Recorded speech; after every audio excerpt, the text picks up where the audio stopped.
We've got a nice group on the line, and we're expecting a few more, but I'm going to go.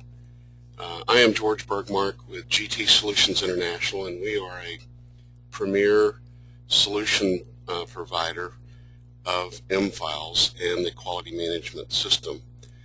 We're also members of the ASQ, the American Society for Quality, and had the good fortune to make a presentation to the Atlanta chapter this past week.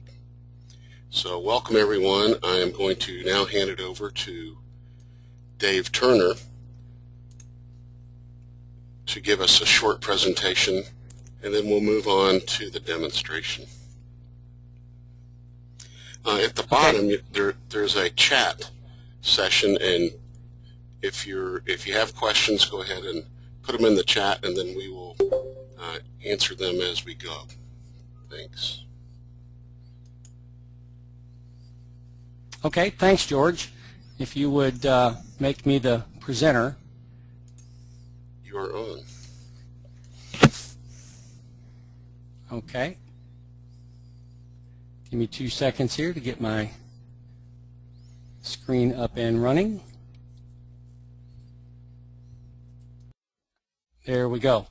Okay, thank you so much, George. And as George said, my name is David Turner. I'm the Channel Account Manager for M-Files here in the Southeast and Mid-Atlantic states. And we're just going to show a couple of very quick slides because we want to get to the meat of the presentation today, which is the QMS software demo. And one of our top technical people from Dallas, Chris Bradford, is going to actually do that demonstration for us. And so I just want to run through this. I know that some of you are on a short time scale and are going to have to leave fairly quickly. So let's just jump right in.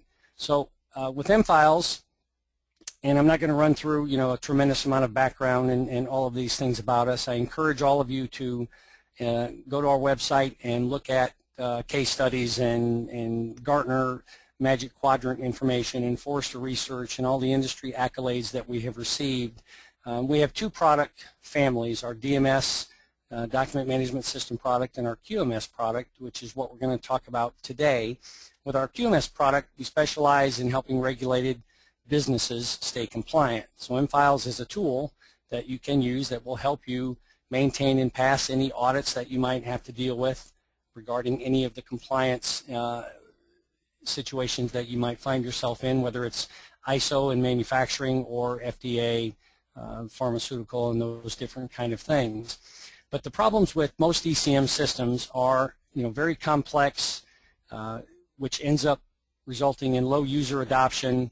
They typically create lots of silos of information, so you have ERP systems and CRM, and then you might have a document management system, and they don't communicate, they don't talk to each other, and oftentimes, they're too IT-centric, so it takes too much management and too much overhead from your IT staff to manage these types of solutions. But with M-Files, what you're going to see today, we believe, because of the tight integration we have with Windows Explorer and the Microsoft Office suite of products, that our user interface is a very simple interface. It's very comfortable to embrace and begin using. We have a very, very high adoption rate amongst our customers. And with all of the tools built into M-Files to do database connection and integrations, we connect all of the information together in all one place. And so the control now resides with the users and not with the IT team. And as I mentioned, a high adoption rate, so we have all of these departmental type people that use M-Files on a regular basis in our typical implementations, and it's a very, very high user adoption rate. In fact, we think it's maybe the highest in the industry. So the basic premise for M-Files is this.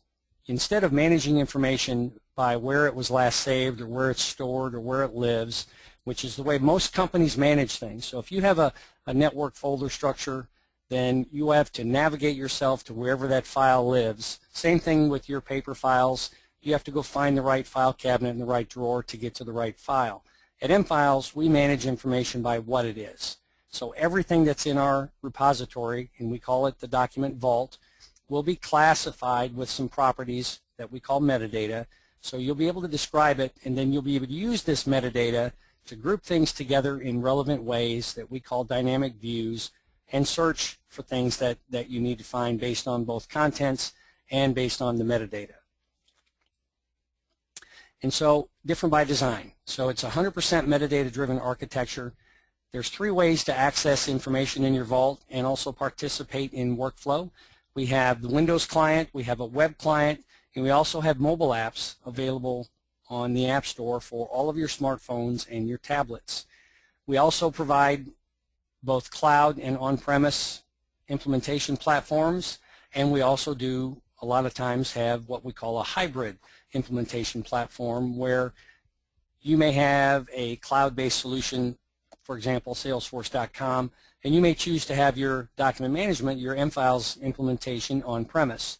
We can still connect to that system and create a hybrid environment, and it works the other way as well. If you have M-Files in the cloud and you have a CRM or ERP or accounting system that you have in-house, then we can still connect to that system, making it a true hybrid environment. And then the beauty with M-Files is that we don't have to customize the software for you. We simply have to configure it.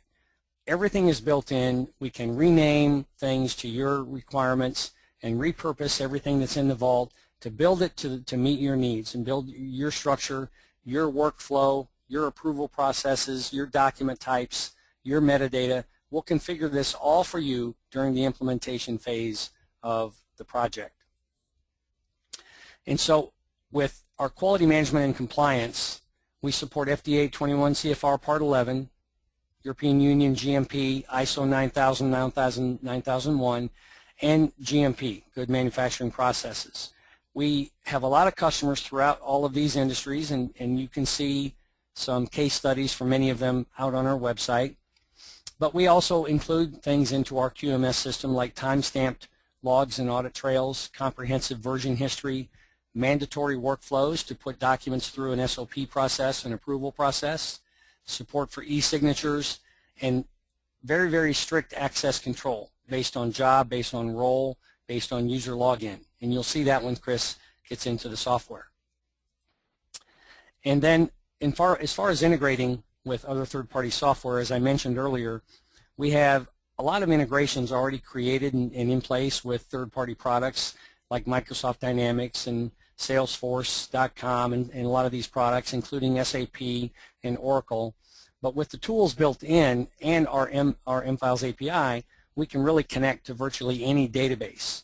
With these integrations, there will be M-Files functionality inside the product, inside the application, to be able to access documents in the vault based on whatever record you might be currently looking at. But with our API and our database connecting tools, we can connect to any standard ODBC type database and be able to bring that information into the vault, so it's now available to you in a drop-down menu as you're classifying documents. And that's really all I have in the PowerPoint presentation today, George. So just wanted to give everybody kind of a brief rundown. So if you would then take controls back, and feel free to mute me, and you can give Chris the controls. He can take over and do the demonstration. Okay, good morning. My name is Chris Bradford. I'm a sales engineer with M-Files, and I'm going to be doing a walkthrough with you on the QMS product this morning. As Dave was mentioning, we have 2 different varieties of the product. One is our DMS, or just the document management system, and the other one is the QMS system. So just kind of setting the stage for that, our QMS system is built on top of the DMS system. So all of the document management and content management functionality that is part of M-Files as a core product is included in the QMS product. So everything that you're going to see here this morning as far as QMS is concerned contains all of that DMS functionality that's part of the M-Files core product. So with that, I'll go ahead and get started. One of the things to point out that makes M-Files very unique is our integration with Windows, and the fact that our M-Files client interface is completely integrated within Windows Explorer. And so with some other software you're going to have a completely separate client application to run, which may or may not work as well with your other Windows applications. Well, because ours is integrated within Windows Explorer and even behaves as its own drive, it can actually integrate very well with all of the Windows products just through a file save or file open command from any of those software products. So you'll see on my desktop I have just a shortcut to be able to start the software, as well as down here on my taskbar I have shortcuts and so on. Where I want to start is just going into Computer and show you that with M-Files, as I said, with the integration with Windows Explorer, we actually show up as a virtual drive inside of your Explorer interface. So just as you have a C drive, possibly other, external or internal drives, you might have other network drives. So you might have a T drive or a P drive that you're saving files to right now just as a file server. Well, when we install the software, we show up as an M drive. It can actually be any drive letter, but the point is that it will represent itself to your computer as a drive by itself, and that is a key functionality because, as I said, with any Windows program, then you have the ability to just choose File Open or File Save and open a file from M-Files or save a file back to M-Files just by using that drive letter that's going to behave as any other network drive. So you don't have to, worry about how you're going to get information in or out of the software like some other programs can make it a little bit more cumbersome to do that. So if I double click into my M drive, you'll see that in my case I actually have several vaults. As Dave mentioned, the vault is where everything is being stored. That's all of your documents as well as the data that pertains to the document is all in this one location. In my situation, I have several different demo environments for showing various features and functionality of the software. Most companies would just have a single vault, and so if we look at this QMS vault, in a typical company situation, once you go into your M drive, you would go straight to that vault and would take you into the M-Files interface. So I'm going to give you a quick walkthrough kind of what you're looking at here, and then we'll start going through some of the documents and the other functionality. So over on the left-hand side here is what we call the task area, and this is really just a quick access area to be able to create new documents or other information that you're going to store within M-Files. You'll see that part of the QMS system is a calendaring system that will show you documents and tasks and training, etc., that are being stored in the system and to present them to you in a calendar fashion rather than just text-based. And then down at the bottom, you'll see a go-to section that allows us to quickly jump, for example, back to this home view or to quickly see any information that's assigned to you or that you have recently accessed or modified. Those are some key features as well, because as you are working day to day and moving through your documents and other assignments, you can come back into M-Files and quickly jump back to where you were without having to even go through a search or navigating through views to find the information that you're looking for. It's quickly at your fingertips just by jumping to the recently accessed by me area or the tasks that are assigned to you. We even, under the other views, you'll see that we have a favorites view, so you could quickly mark a document as a favorite and be able to jump back to it in a favorites list similar to what you have in any of your browsers by bookmarking or marking something as a favorite as a website. You can mark that document or other object as a favorite as well to quickly get back to it. Up at the top then you'll see the search bar. This allows you just to do general searches, so I could type in, for example, I could type in any search terms up here that I want to, do a search on that, and it would bring back any documents or other data information, object information that's stored in here that has those particular terms anywhere in there. So it could be in the content of the document, or it could be in the metadata for the document. Either one, it's going to pull it back to me in that search. So it functions very much like a Google type search, where I can specify one or more words. I can even do proximity searches. So if I wanted to find, for example, the word any within 5 words of the word search, I could do something like this, just to quickly be able to find more of a context type search of the type of information that I'm looking for. So this search area is extremely flexible, just using it very simply in that way. But there's also an advanced search, which if we drop that down, you'll be able to search individual properties or fields within the software and pull it up, for example, by a particular audit number or a particular company or customer or contact at that company and so on. So you're able to get very specific on exactly where you want to find that data if you know where it might be, as opposed to just doing a general search across the entire system. And then once those search results are returned, you will see them show up in this listing window. So what we're looking at here are different views, which we'll talk about a little bit more in a minute. But if I were to drill into one of these views or return any search results, I would actually get to an actual listing of my documents. So right here, if I go into personnel, I can see my particular SOPs related to personnel or safety or equipment. And so I'm going to see all of the listing of information that came from my search or is meeting the criteria for that view actually showing up in this document listing window. By clicking on a document over here on the right-hand side, you'll see that there's a metadata tab as well as a preview tab.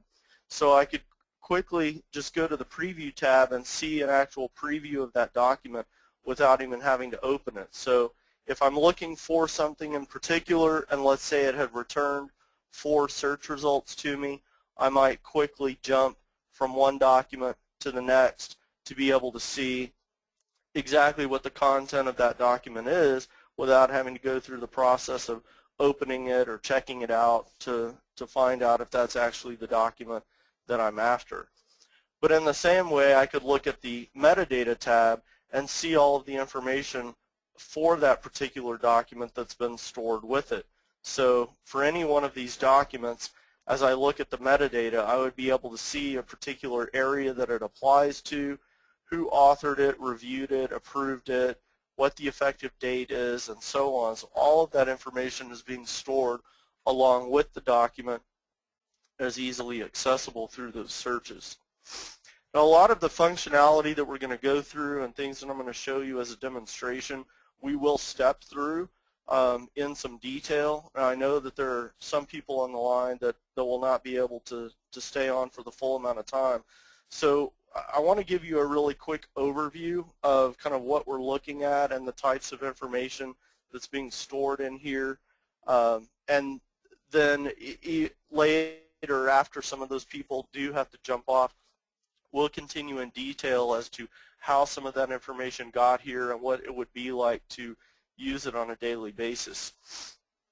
But what we're looking at right here, if you notice that I came into a view for effective documents, so just to give you a quick rundown on what the views are, as Dave was saying, most other software, most any other software, as well as obviously if you're using a file system with Windows Explorer, it's all about where the document is. So if you store a document in a particular folder, whether it's a folder at a very high level or that's 5 levels deep, the key to saving the document and the key to retrieving that document is knowing where you put it.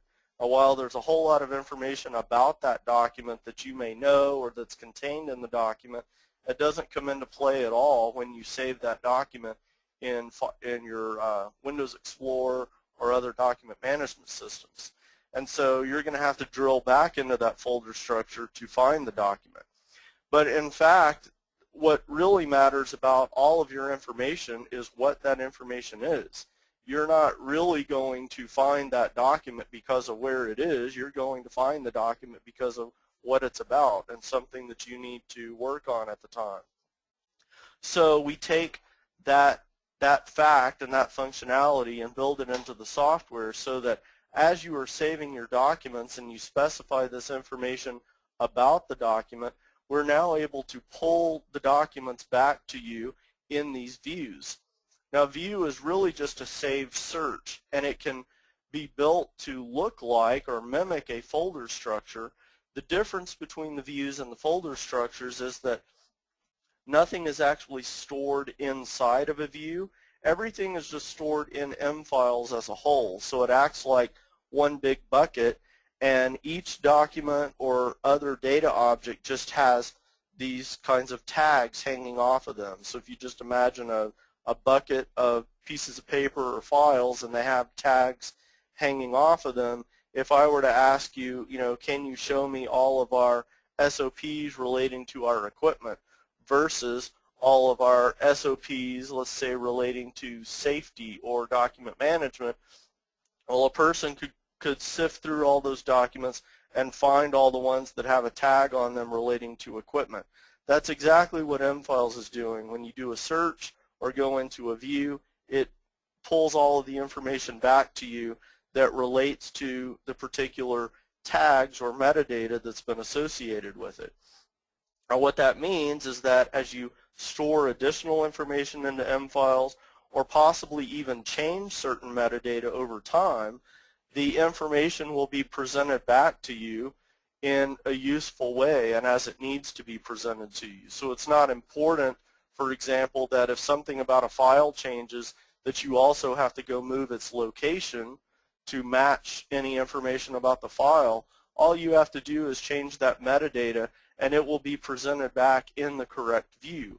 Because if that view is a saved search, then the information that it's bringing back, it will either meet that criteria or not. What you see here is I'm looking at effective documents for equipment right now. Well, that's because the document area is equipment. If I were to change this to say that this really did relate to safety, then it would disappear from this view and would then show up in my safety view. So as I said, it's actually going to kind of form around the information in M-Files and present it to you when and where you need it to be showing up. All right, so looking at this effective document as an example, you'll see in the metadata what happened, and this is some of the detail that we'll get into as we move through this, but just to give the overview right now, what has happened is we started essentially with a Word document based on a template that was an SOP for this particular area, for this particular document area. And so someone could have started a Word document from a template and filled in all of this information saying who the author is, who the reviewer, approver, and authorizer of this particular document is. These could be individual people, they could be groups of people. The way that this is happening is it's going through a workflow. So as soon as the document is saved into M-Files, it's going to move through this controlled document workflow, and it will flow through these various states or stages of the document. So you'll see when I first put an SOP into the system, it will go into a draft state and will sit there until I, as the author, move it in and say, okay, the draft is complete and it's ready for review. And so then it will flow through these various states to be reviewed by the correct people, which here you'll see who the reviewers are. It's awaiting approval. Once it has been approved by this particular person and authorized by this particular person, and again, the people, it could be more than one person, it could be a group of people, so there's enough flexibility around that for exactly how you need to build it to meet the needs of your organization, because all of this is customizable as far as the terms that you're seeing, the number of people or groups that it might go to, and so on. So all of this can be customized for your particular situation. But once that document becomes effective, once it has been authorized and has met or passed this effective date, it would actually convert the document into a PDF document. It's going to be electronically signed, so the person who is approving and then authorizing the document will have to specify a username and password and really authorize a statement saying that, you know, yes, I've reviewed this, I've approved it, it's authorized for use and to become an effective document. And all of that information will be stored along with the document as well, so that you have a full audit trail, and that's going to be extremely important if you are subject to any type of regulations or ISO standards that you have to meet. That would be all stored in the audit trail, as well as the metadata with the document, to be able to see who signed for it and when and what were they signing and who approved it at which stage and when. All of that information will be available to you electronically to be able to prove in any type of audit or certification process that you had to go through. So you'll see, as we can drill down on the document itself, that there's other information stored with it. So over here in this metadata, as you see authors, reviewers, approvers, authorizers, and so on, that it's actually linked to all of those people. We could even drill down on the people and see other things that they are attached to, which we'll get into a little bit more detail about. But a couple of the other things that I wanted to point out here is the training and the training requirements. Because once we take a document into the effective state, it's now going to have gone through an available for training process, which is going to create these learning requirements or training requirements that you see right here for these various people.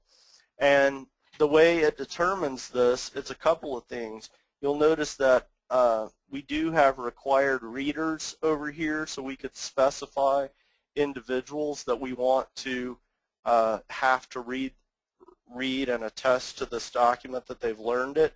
But it's also going to be going based on the departmental information and the document area that it pertains to. So all of these other people actually have some responsibility for the equipment area or the particular departments that the equipment area impacts. And that's why the training requirements are here. So it's not something that anyone had to go and create based on this document. It's just the fact that these individuals are stored with department information and their particular functional area.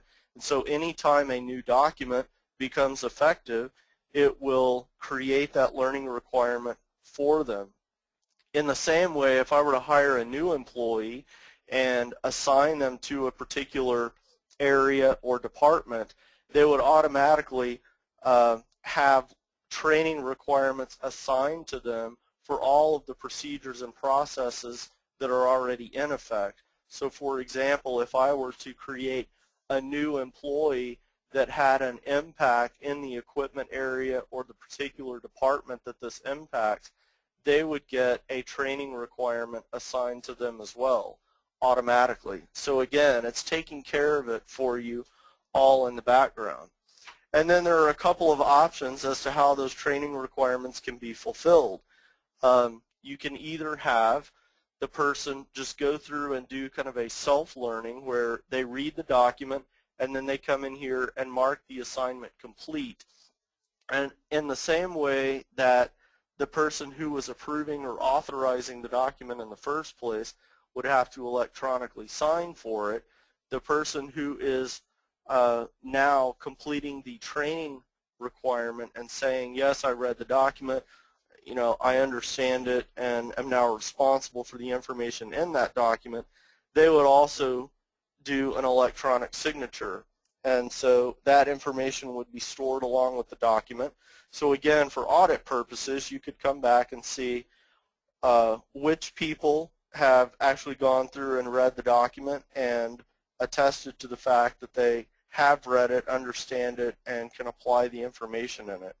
So you will always then be able to prove in an audit or certification process not only which processes and procedures have been written, approved, and are effective, but almost more important then is, okay, you have all these procedures in effect, but who has actually read them and is responsible for them?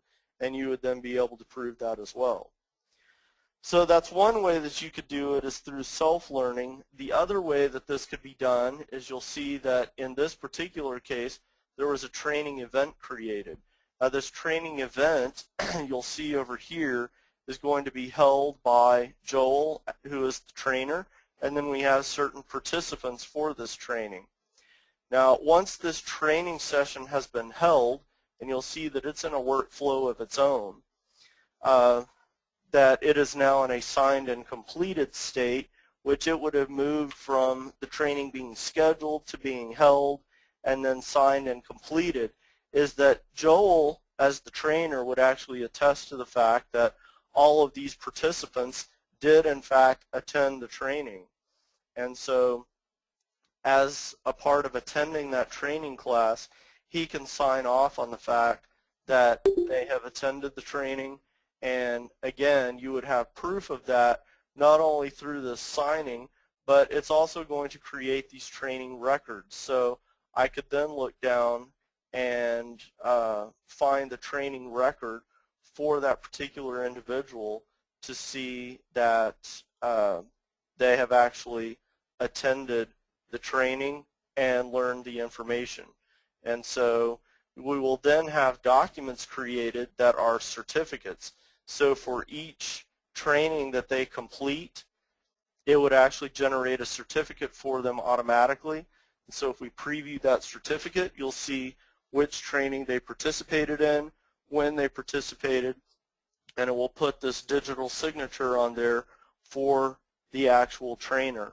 So that what you see now is that we have a complete process from beginning to end of the SOP, or this control document, being created from scratch in a draft state, walking it all the way through a review, an approval, an authorization, getting it to be an effective document. So now we have an effective process in place, but we need our people to be trained on it. And so it will create those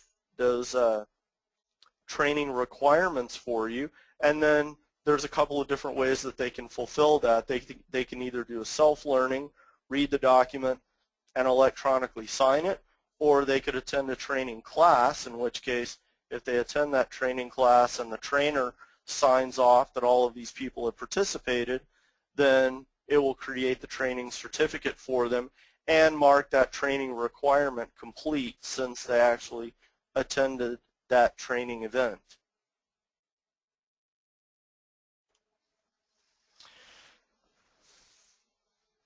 Okay, that rounds out a lot of the information to show as far as the control document aspect. And as I said, as time allows, we will come back through and walk through a little bit more detail on it. I want to make sure that we put all of the information out here regarding the features and functionality and benefits of the software overall. A lot of the functionality that contains, in case some of the people need to get off earlier, and then we can walk through a little bit more detail as that time allows.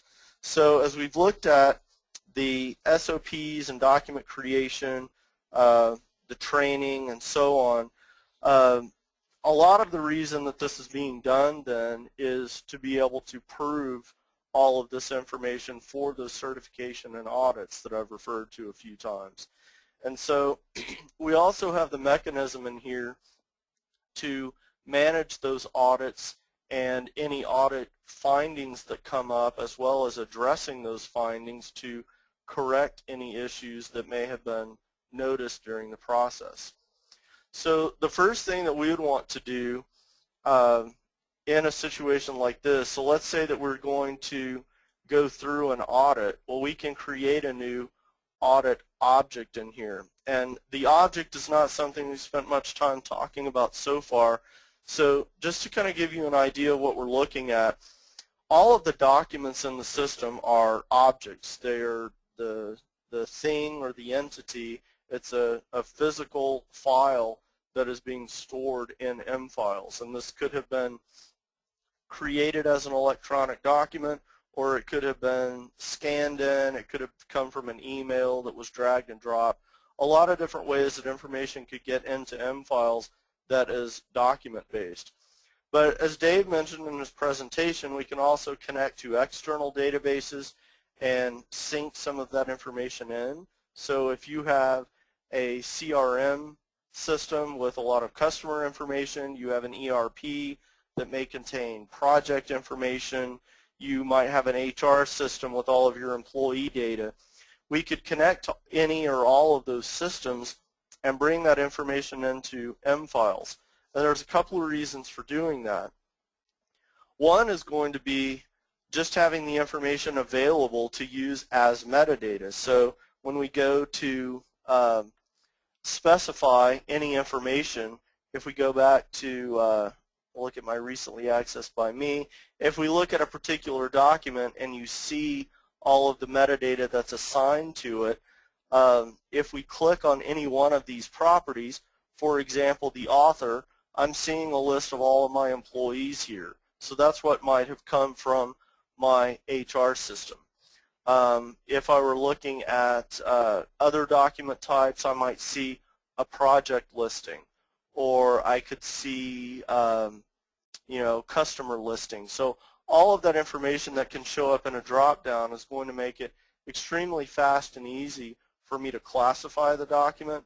It's also going to allow me to avoid having to type any of that information in, obviously speeding it along, but also making sure that everything that's going in here is consistent. So if I were to put in a person's name, there's no chance of it being misspelled, other words and phrases possibly being abbreviated or anything like that. That's obviously going to make it more difficult to find later on, because I know that if something is associated with a project or a particular department and a particular employee, I know that it's all going to be spelled and represented exactly the same way every time for consistency, which is going to help me find that.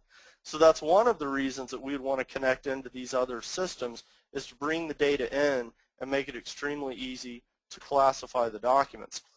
But the other reason for doing that is, as you see, just almost everything that you see in M-Files, because of the metadata that's assigned to it, is actually going to have this little chevron icon beside it. And as you already saw, I expanded that before as we were looking at this particular document.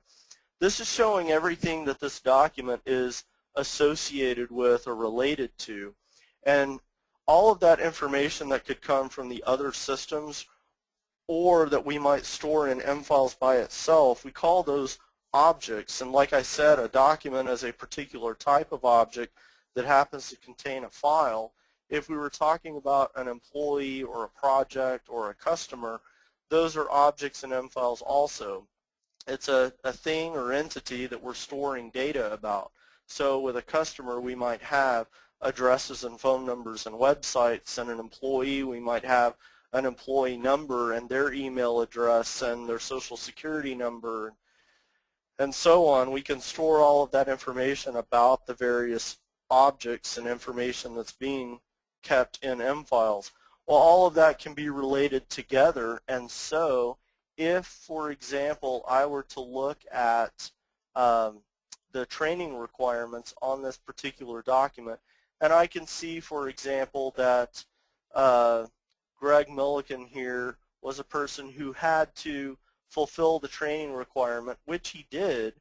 But if I expand this, I'll see that I could look at Greg's information and drill down and see other things that Greg is connected to. So Greg had this training requirement. He also has other training records. He has been part of other training events. There are 4 other documents that have his name attached to it, as well as a kappa was part of something that was stored in here and attached to him. The point of all of this is that this also makes it very easy to find information and to find what is related to other pieces of information within the system. So you're not looking at a flat interface where you just have a bunch of documents laid out and you're going to look at the documents that meet that particular criteria. This is actually giving you depth instead of being flat. We're saying, okay, now I'm looking at the particular document, but I want to go deeper than that. I want to go deeper on that document and find the training requirements that were part of it. And once I find a particular training requirement for this person, I want to see what else that person has had to do. For example, have they had other training events? Do they have certificates assigned to them? And so I don't have to jump back and forth and go look up Greg over here and look up training requirements in a different place and look up SOPs in a different place. Again, like Dave was saying, you can end up with these information silos where you might have all of your content, but you have to go all of these different places to see it. What this is doing is M-Files is taking all of that information from your various systems, putting it together with the documents and presenting it all in one place, all in one view, allowing you to drill down and see not only the breadth of the information across the board, but also the depth to be able to drill down into additional detail on any particular item that you want to see. So in this case, just like we were drilling down on Greg's record, well, we might come back up here and say, okay, it's not really the training requirements that I'm so interested in, but maybe I want to see, for example, the person who authorized this, what else have they done? You know, maybe they have authorized other information, and here we'll see that they're actually associated with 19 other documents, more than likely as authorizers. They also have 2 computer systems assigned to them. They have been part of 2 audits, 14 deviations. And so again, this is going to allow us to get a whole lot more information about other related information to this particular document, to this particular training, or the people that are involved with it. So it's going to give us that full audit or information history on anything else that we want to see. Okay, so hopefully that's making some sense to you as to the information that we're looking at and kind of how the objects relate, how we can relate a document to a person and the person to their training requirements and those training requirements to the documents or the certificates that are created as a result of that requirement. Everything stays in one place and gets connected together. So as we were talking about before, one of the things we want to be able to do here is prove all of this type of information through an audit. So we were talking about creating an audit object. So as I said, with any object, it's just a piece of data that acts as an entity or kind of that container for additional information. So in this case, we might be doing a customer audit, or it could be an internal audit.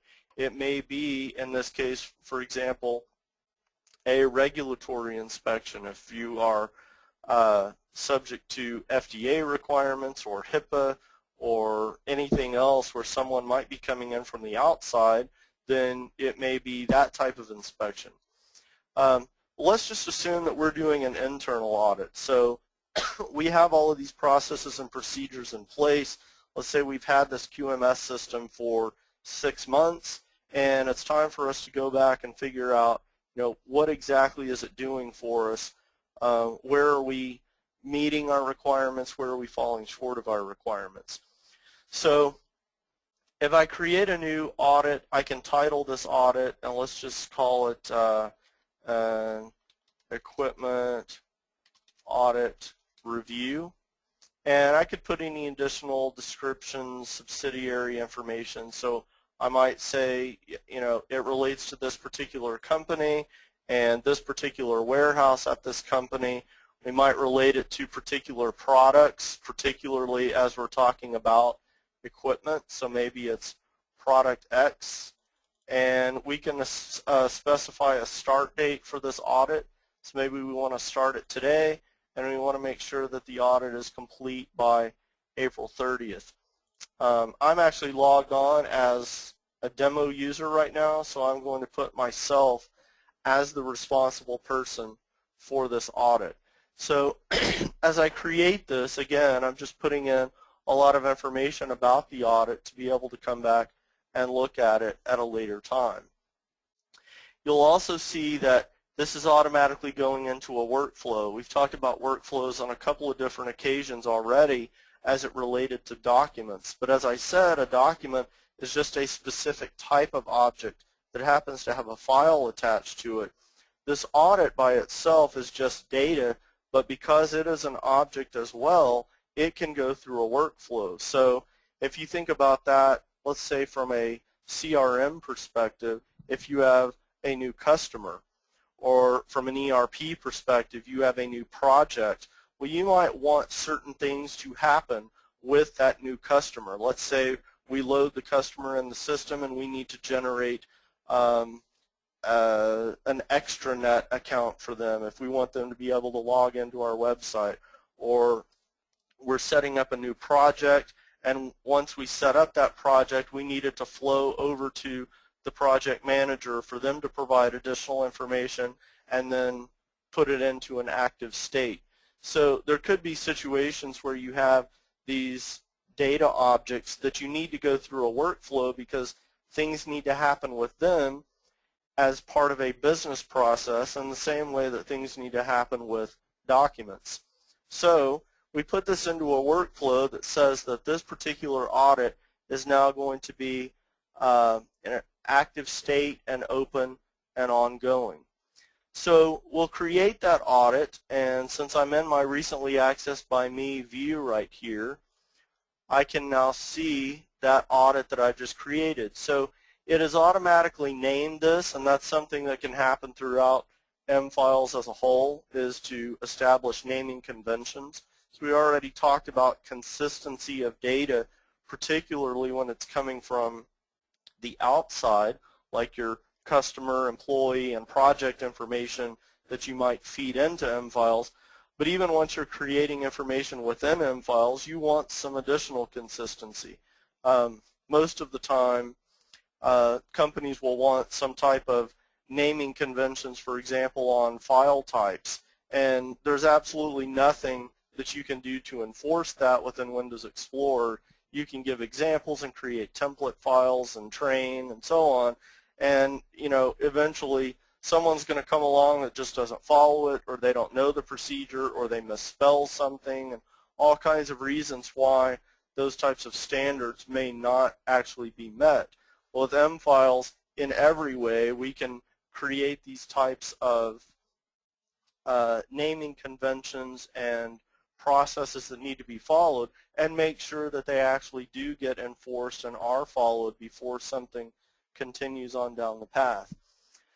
So it named the audit for us based on the type that it is. So this is an internal audit. It generated an automatic number for it. And I named it Equipment Audit Review, so it put that on there as well as the start date. And so that's the entire title for my audit. Now you can see there's other information for the audit that we put in as that metadata. And so it's just maintaining all of that for me. Now, as we are conducting this audit, hopefully most everything is meeting with the expectations. So we may be doing an audit in this case on a particular SOP or process.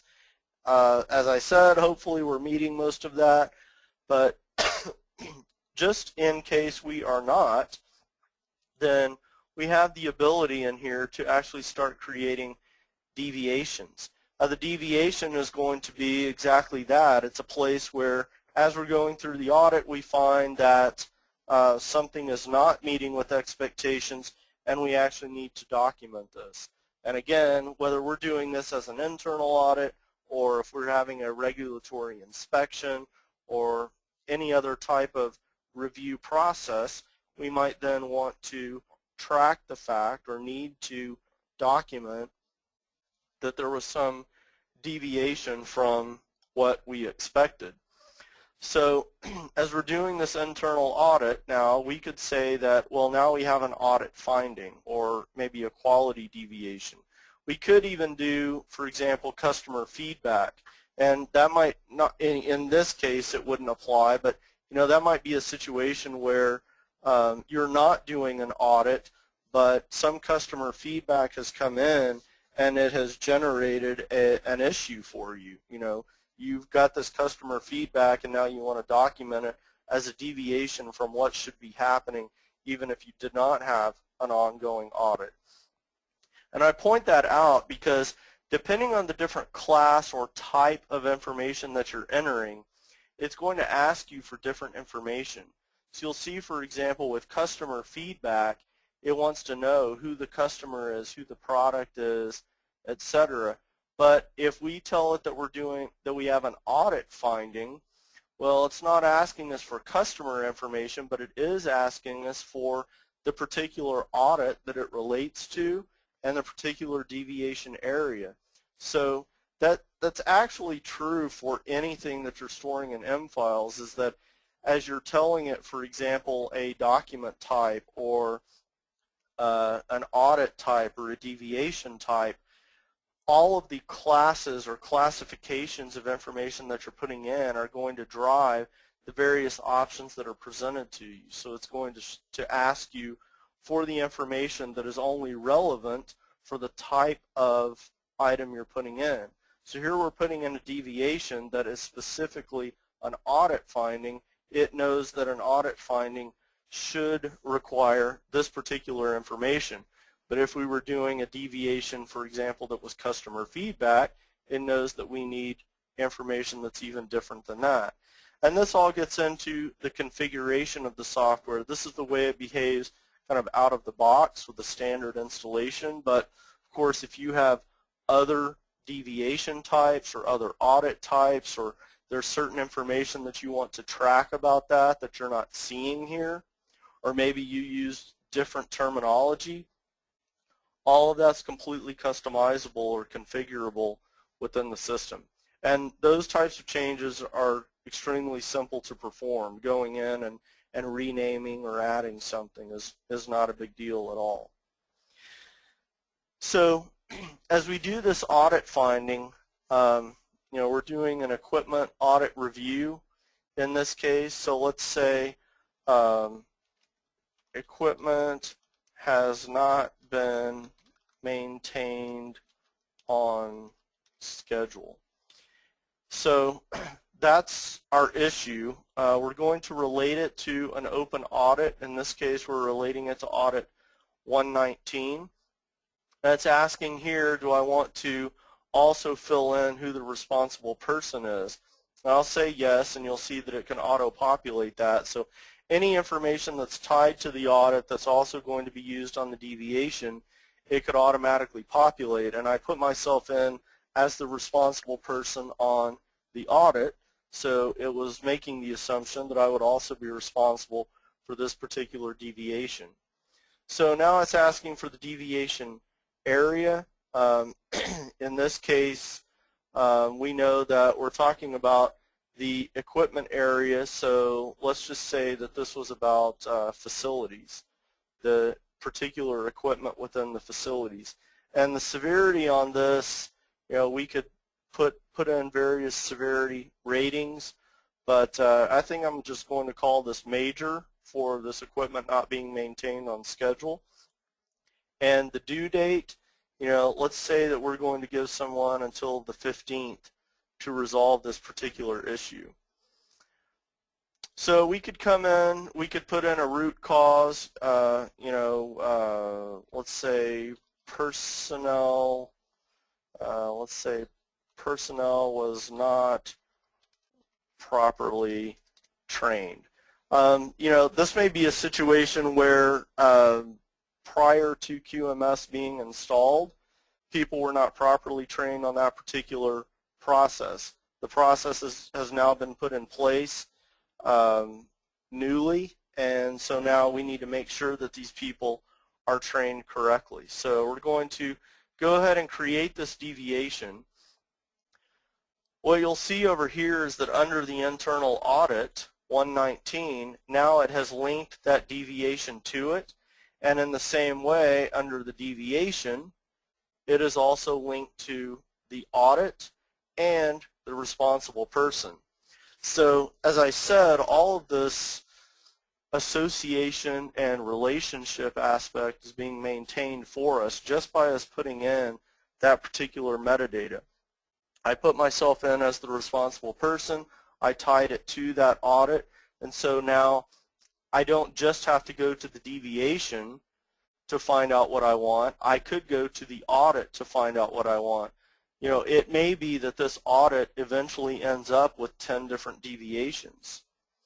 Or it may be that I need to go look at a particular deviation in this way to see who the responsible person was, because I could have different responsible people for different deviations. And so as all of that information is being tracked, we'd be able to jump back and forth to exactly what we want to see.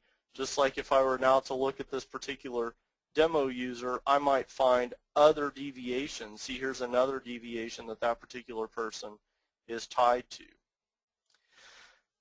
All right, so now that we have this deviation in the system, we need to address it. And the way we address the deviations is by creating this kappa. And the kappa in M-Files is just another object type. So we're going to create the data or the information about how we're going to address this. We can eventually create a kappa report if we need to, but initially we could just create the kappa itself. So I would come back to this audit finding, and what it's going to ask me to do is to link to a kappa that already exists. Well, I have not created that kappa yet, so if I hit this plus sign right here, it's going to take me to a screen where I can create the kappa right from here. So for the kappa, again, I have various types, and this is more of what could be customized. But for example, if we were creating a kappa based on that customer feedback, we could select this option. In our particular case, we're doing a kappa from an audit finding. So I'm going to select that option. It's going to ask me to tie this to that particular audit, automatically fill the responsible person, and also to tie this to the particular audit finding. Well, now that I've tied it to an audit, you'll see that the audit findings are now filtered, so it's only showing the audit findings for this particular audit. We only have one audit finding at this point. Again, as I said, if we ended up with 10 deviations as audit findings, then I would see all 10 of those here, and I would have to relate the kappa to the correct audit finding that we're addressing. And so here again, I might put a due date on this particular kappa, let's say of the 12th, since we know that we want that deviation addressed and due by the 15th. We can put all of that in. Recommended action on this kappa is going to be to hold an initial training class for equipment X, I believe, was what we chose as that particular product. So we can create this kappa. You'll notice that it's going to automatically now associate that kappa with our audit deviation, and I will save that information. You may have noticed that each of these objects that I put in, the kappa, the deviation, the audit itself, are all in their own workflow. That allows us to do a couple of things. Number one, just track exactly what's going on with that, because it may not be enough that we put a kappa in here it may be that, hey, something actually needs to happen with this. In this particular case, it's, hey, we need to create a training class, hold that training class, and make sure that these people are properly trained on that equipment. So as the responsible person, demo user, I have to make sure that that happens. But I now have the ability to move it through that workflow. So we can say that this has now been assigned. Now, moving it to the assigned state, you'll see that now it is actually assigned to demo user. So it took the responsible person and created an assignment right here. So if I go back to this tasks assigned to me, which is one of our shortcuts, we'll see, let's look at date modified.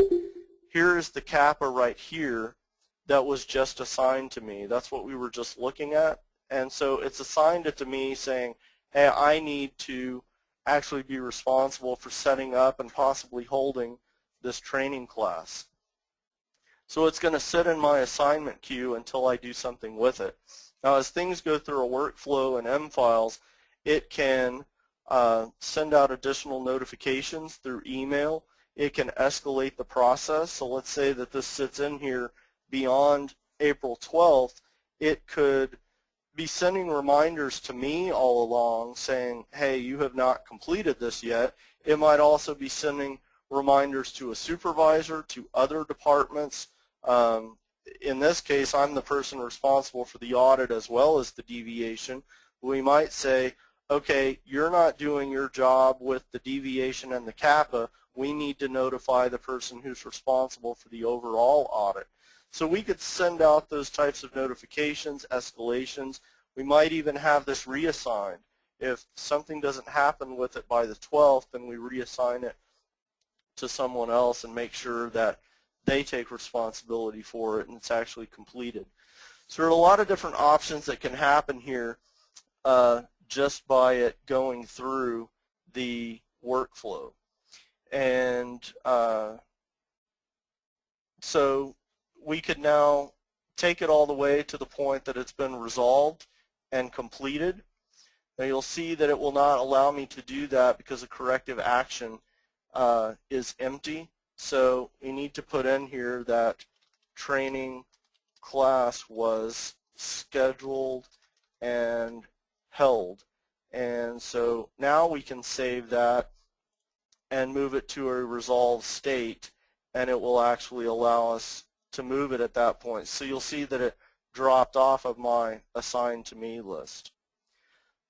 So looking back at recently accessed by me, and we have this particular audit, we can now look at that kappa and see that that kappa has been resolved and closed. We could do the same thing with the deviation, because we could take that deviation and move it all the way through to the resolved state and say that it's been completed, and ultimately then take the audit itself and say that the audit has been completed. Now there are some checks and balances in there where it will verify have all of the kappas been completed before you say that the deviation is complete. Have all of the deviations been addressed before it allows you to close out the audit. So there are checks in there that we just kind of bypassed right here, but it will make sure that all of that has been addressed as you go through that process. All right, that wraps up a lot of the major functionality that you'll see in QMS.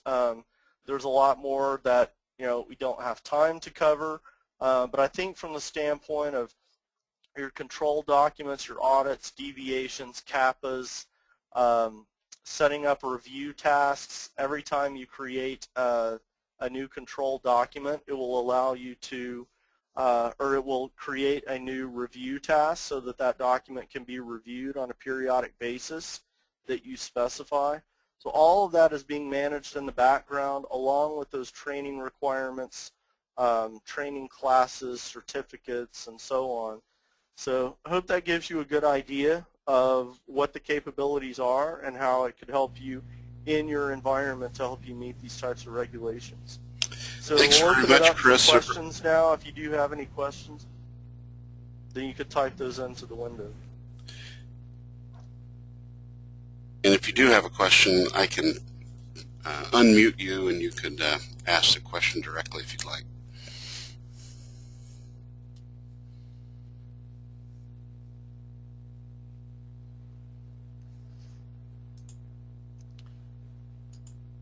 Okay, I know one question that has come up was asking about the audit trail and the log that we did mention a few times. Inside the M-Files administrator, if we go into our QMS vault, you'll see an event log here. And the event log, this exists for any vault that you have, but QMS in particular has what's called our compliance module, which actually captures a lot more information than the event log normally does. So what you see in the event log is pretty much any type of activity that's going on within the vault, as far as logins, logouts, files being downloaded, creating new objects. If anything has been deleted or destroyed, you would see that. You can see your backup jobs. One thing in particular that's going to be of interest is anytime that you see an object has been changed, if we open up that particular audit event, you will see an immense amount of information here that's going to tell you who made the change, the date and time that they made the change, what they changed as far as the object itself, and more importantly, it's going to give you complete detail on what they changed on that object. So again, whether we're talking about a document or any other type of data object, is going to show you the old value and the new value for those properties to show exactly what was changed, and again tied to that particular person that did it. This log can run indefinitely, and so from a regulatory standpoint, being able to prove this in any type of external audit, you would always have the audit trail to come back to and see exactly who did what and when, besides the electronic signing and so on that you're seeing from the client side. You've got that complete proof in the audit trail internally on the server.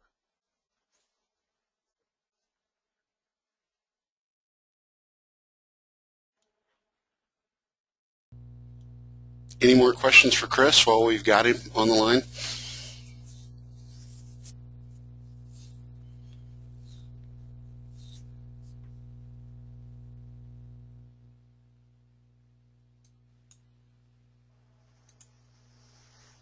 Well, I guess not. I want to let you know that we are recording this so that we can send it out to everyone if you're interested. If you have any other questions, please feel free to contact us at info@solutions-intl. I'm going to take control back and put our contact information back up.